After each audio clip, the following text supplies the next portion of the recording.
Wacha 2026 mataifa waseme Bwana amewatendea makuu.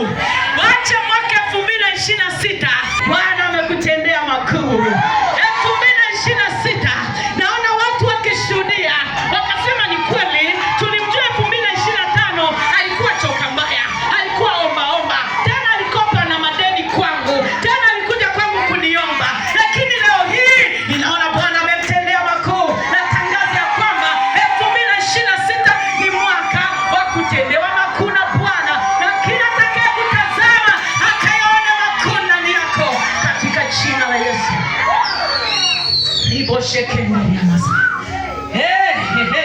Mstari wa 3 unasema, Zaburi ya 126, Bwana alitutendea mambo makuu, tulikuwa tukifurahi. Mwaka 2026 Bwana akutendea makuu, alafu maisha yako yajawe furaha. 2026 maisha yako yajawe furaha. Ninaiona 2026 iliyojaa furaha. Ninaiona 2026 inapokupeleka msimu mpya, unatoka kwenye msimu wa huzuni unapokea msimu wa furaha. Ndio. Sali fungwa kama vijito vya kusini. Katika 2026 Bwana akurejeshe kila kitu chako. Nasema hivi, naiona 2026 ambayo unarejeshewa kila kitu chako. Haijalishi 2025 ni nini kilibiwa.